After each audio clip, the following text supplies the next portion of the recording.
ಇಲ್ಲಿ ನೋಡಿ, ಅದು ನಮ್ಮ ಮುಖ್ಯ ಲೈನು. ಮೈನ್ ಲೈನಿಂದ ಈ ಕಡೆಗೆ ಸಬ್ಲೈನ್ ಬಂದಿದೆ. ಅದು 1.5 ಇಂಚಿನ ಸಬ್ಲೈನು. ಅಲ್ಲೊಂದು ಕಂಟ್ರೋಲ್ ಮಾಡಿದೆ. ಸಬ್ಲೈನ್ ಈ ಥರ ಹೋಯ್ತು. ಇದು ಉತ್ತರದಿಂದ ದಕ್ಷಿಣಕ್ಕೆ ಸಬ್ಲೈನ್. ಇಲ್ಲಿಂದ ಪ್ರತಿ 24 ಅಡಿ ಅಂತರದಲ್ಲಿ ಇಲ್ಲಿ ಸಬ್ಲೈನ್ ಹೋಗಿದೆ. ಇದಕ್ಕೆ ಪರ್ಪೆಂಡಿಕ್ಯುಲರ್ ಆಗಿ ಟೀ ಹಾಕ್ಕೊಂಡು ಫೀಡರ್ ಲೈನ್ ವಾಲ್ ಹಾಕಿದ್ದೀವಿ. ಇದು ಫೀಡರ್ ಲೈನ್ ವಾಲ್ ಅಂತೀವಿ. ಇದು 1.25 ಇಂಚು. 1.25 ಇಂಚು ಫೀಡರ್ ಲೈನ್ ವಾಲ್ ಸೀದಲ್ಲಿ ಕೊಟ್ಟೋಯ್ತು.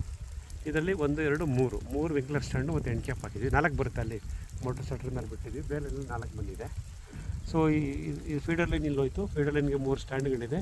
ಅಲ್ಲಿ ಮತ್ತೆ ವಿಂಕ್ಲರ್ ಹಾಕಿದ್ದೀವಿ. ನೀವು ಇನ್ನೊಂದು ಡೈಮೆನ್ಷನ್ ಗಮನಿಸಬೇಕಂದ್ರೆ, ಯಾಕೆ ನಾವು PVC ಯೂಸ್ ಮಾಡ್ತೀವಿ SDP ಗಿಂತ ಬೇರೆ ಇದಕ್ಕಿಂತ ಅಂದಾಗ, ಡಿಸೈನಲ್ಲಿ ನಿಮಗೆ ಫ್ಲೆಕ್ಸಿಬಿಲಿಟಿ ಸಿಗುತ್ತೆ.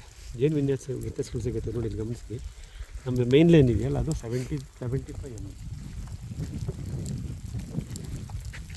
2.5 ಇಂಚಿನ ಮೇನ್ ಲೈನ್ ಆಯಿತಾ. ಅದಕ್ಕೆ ಅಲ್ಲಿ ರೆಡ್ಯೂಸರ್ ಹಾಕ್ಕೊಂಡು, ರೆಡ್ಯೂಸ್ ಟೀ ಹಾಕ್ಕೊಂಡು ಮೇಲೆ ಕೆತ್ಕೊಟ್ಟಿದ್ದೀರಲ್ಲ, ಅದು 2 ಇಂಚಿನ ಟ್ಯಾಪಿಂಗು.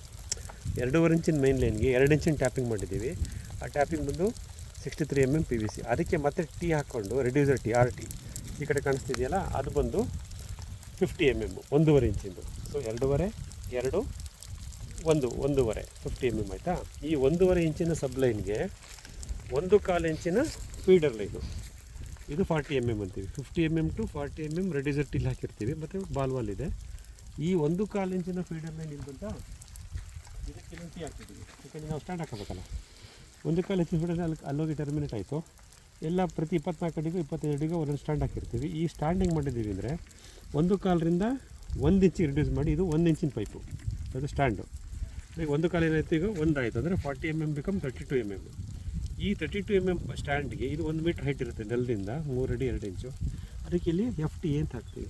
ಇದು ಒಂದು ಸೈಡು 32 mm, ಇನ್ನೊಂದು ಸೈಡು 25 mm. ಅಂದರೆ 1 ಇಂಚಿಂದ 3/4 ಇಂಚಿಗೆ ಇದು ರೆಡ್ಯೂಸ್ FTA RFT ಹಾಕಿದ್ದೀವಿ. ಈ 3/4 ಇಂಚಿನ FTAಗೆ ನನ್ನ 3/4 ಇಂಚಿನ ಈ ವಿಂಕ್ಲರ್ನ ಹಿಂಗೆ ಕನೆಕ್ಟ್ ಮಾಡ್ತೀವಿ. ಇದಕ್ಕೆ 5 mm ನಾಜಲ್ ಇರುತ್ತೆ. ಇದಿಷ್ಟು ಕಡೆ ನಮಗೆ ಪ್ರೆಷರು ಬಿಲ್ಡಪ್ ಆಗ್ತಾ ಹೋಗುತ್ತೆ. Main line 75 mm, tapping from main line 63 mm, sub line 50 mm, feeder line 40 mm, stand 32 mm, ವಿಂಕ್ಲರು 25 mm. ಏನೇನು ಸಾಧ್ಯ ಇದೆಯೋ PVC ಪ್ರಪಂಚದಲ್ಲಿ ಎಲ್ಲವೂ ಈ ಡಿಸೈನಲ್ಲಿ, ಎಲ್ಲವೂ ಇಲ್ಲಿ ಬಂದಿದೆ. ಉದ್ದೇಶ ಏನಂದರೆ, ಈ ರಿಲೀಸಿಂಗ್ ಪಾಯಿಂಟ್ ಅಂತೀವಲ್ಲ, ಈ ರಿಲೀಸಿಂಗ್ ಪಾಯಿಂಟಲ್ಲಿ ಮ್ಯಾಕ್ಸಿಮಮ್ ಪ್ರೆಷರ್ ಕೊಡೋದು. ಹಾಗೆ ಹಂತ ಡಯಾಮೀಟ್ರ್ ಕಮ್ಮಿ ಮಾಡಿದಷ್ಟು ಒತ್ತಡಗಳು ಜಾಸ್ತಿ ಆಗ್ತಾ ಬರುತ್ತೆ. ವಾಟರ್ ಫ್ಲೋ ಪ್ರೆಷರ್ ಅದಿಲ್ಲ ರಿಲೀಸ್ ಆಗುತ್ತೆ. ಎಷ್ಟು ಫಾಸ್ಟ್ ರಿಲೀಸ್ ಆಗುತ್ತೆ ಕೊಟ್ಟಿದ್ದೀವಿ ಅಂದರೆ 12 ರೇಡಿಯಸ್ ಜಾಸ್ತಿಗೆ ಬರುತ್ತೆ. ವೋಲ್ಟೇಜ್ ಚೆನ್ನಾಗಿದ್ದು, ನಿಮ್ಮದು ಬೋರ್ವೆಲ್ಲಲ್ಲಿ ಚೆನ್ನಾಗಿದ್ದರೆ ನೀವು ಧಾರಾಳವಾಗಿ 24 ಅಡಿ ಅಂತರದಲ್ಲಿ ಹಾಕ್ಬೋದು. ಅದನ್ನು ಕೃಷಿ ಹೊಂಡ ಮಾಡ್ಕೊಂಡ್ಬಿಟ್ರೆ, ಫಾರ್ಮ್ ಪಾಂಡ್ಗೆ ಹಾಕ್ಕೊಂಡು 2 ಟೈರ್ ಆರ್ಕಿಟೆಕ್ಚರ್ ಅಂತೀನಿ. ಅಂದರೆ ನಿಮ್ಮ ಕೊಳವೆಬಾವಿ ನೀರನ್ನು ಕೃಷಿ ಹೊಂಡಕ್ಕೆ ಹಾಕೊಳ್ಳಿ. ಕೃಷಿ ಹೊಂಡದಿಂದ ಇನ್ನೊಂದು ಮೋಟ್ರ್ ಇಟ್ಕೊಂಡು ನಿಮ್ಮ ನೀರಾವರಿ ವ್ಯವಸ್ಥೆಗೆ ಬಿಡಿ. ಅವಾಗೇನಾಗುತ್ತೆ, ಅದು ಪಾಸಿಟಿವ್ ಹೆಡ್ ಮೋಟ್ರ್ ಅಂತೀವಿ.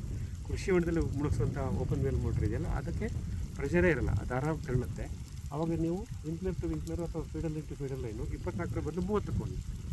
30 ಅಡಿಗೆ ಹಾಕೊಳ್ಳಿ. ಮತ್ತು ಒಂದು ಸತಿ ನೀವು 28ರಿಂದ 40 ವಿಂಕ್ಲರ್ಗಳು ಹಾರುತ್ತೆ. ಹಾಗಾಗಿ ನೀವು ಕೃಷಿ ಹೊಂಡ ಮಾಡಿಕೊಂಡು 800 ಅಡಿ, ಯಾರಿಗೆ 500 ಅಡಿ ಆಳದಿಂದ ನೀರು ಸಿಕ್ಕಿದೆಯೋ ದಯವಿಟ್ಟು ಮೋಟ್ರ್ನಿಂದ ನೇರವಾಗಿ ವಿಂಕ್ಲರ್ ಕೊಡೋಕ್ಕೋಗ್ಬಿಡಿ. ಒಂದು ಸಣ್ಣದೊಂದು ಕೃಷಿ ಹೊಂಡ ಮಾಡ್ಕೊಳ್ಳಿ. ಕೃಷಿ ಹೊಂಡಕ್ಕೆ ಒಂದು 3 HP ಮೋಟ್ರ್ ಹಾಕೊಳ್ಳಿ. ಇವತ್ತೊಂದು 1 ಲಕ್ಷ ಲೀಟ್ರ್ ಕೃಷಿ ಹೊಂಡ ಮಾಡ್ಕೊಂಡು ಒಂದು 35,000-40,000 ರೂಪಾಯಿ ಖರ್ಚಾಗುತ್ತೆ. 3 HP ಮೋಟ್ರಿಗೆ ಒಂದು 18,000 ರೂಪಾಯಿ ಖರ್ಚಾಗುತ್ತೆ. ನಿಮ್ಮ ಕರೆಂಟೆಲ್ಲ ರನ್ ಮಾಡಿ. ಇಲ್ಲ ನಿಮ್ಗೆ ಇನ್ನೂ ಸ್ವಲ್ಪ ಅಫೋರ್ಡಬಿಲಿಟಿ ಇದೆಯಾ, ಒಂದು 3 kW ಸೋಲಾರ್ ಪ್ಯಾನಲ್ ಹಾಕೊಳ್ಳಿ. ಯಾರಿಗೆ? ಕೃಷಿ ಹೊಂಡಕ್ಕೆ ಮಾತ್ರ. ಬೋರ್ವೆಲ್ಲ ನಿಮ್ಗೆ ಬೆಸ್ಕಾಮಲ್ಲಿ ನಡ್ಕೊಂಡು ಹೋಗಲಿ, ಗ್ರಿಡ್ಡಲ್ಲಿ ನಡ್ಕೊಂಡು ಹೋಗಲಿ.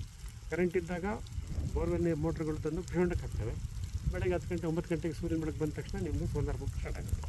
ನೀವು ಬೆಳಗ್ಗೆ 9ರಿಂದ 4 ತೋಟದಲ್ಲಿದ್ದಾಗ ನಿಮ್ಮ ನೀರಾವರಿ ವ್ಯವಸ್ಥೆ ಮುಂದೋಗುತ್ತೆ. ಈ ಥರ ಸರಳವಾಗಿ ಮಾಡ್ಕೊಳ್ಳಿ.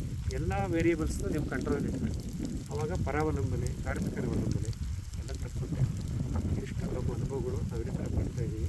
ಸೊ ನೀವು ಮಾಡ್ತೀವಿ. ಇಷ್ಟು ನೀರಾವರಿ ವ್ಯವಸ್ಥೆ ವಿಷಯ ನಿಮಗೆ ಬೆಂಗಳೂರು ದಕ್ಷಿಣ ತಾಲೂಕು ಉತ್ತರಹಳ್ಳಿ ಹೋಬಳಿ ಸೋಮನಹಳ್ಳಿ ಫಾರ್ಮ್ ಆ ತೋಟದಲ್ಲಿ ನೀವು ಗಮನಿಸಬೇಕು. ಇನ್ನೂ ಸಾಕಷ್ಟು ಮಾಹಿತಿಗಳು ಸೋಮನಹಳ್ಳಿ ಫಾರ್ಮಲ್ಲಿ ನಿರಂತರವಾಗಿ ನಮ್ಮ ಜೊತೆ ಜೋಡಿಸ್ಕೊಂಡಿರಿ. ನಿಮ್ಮ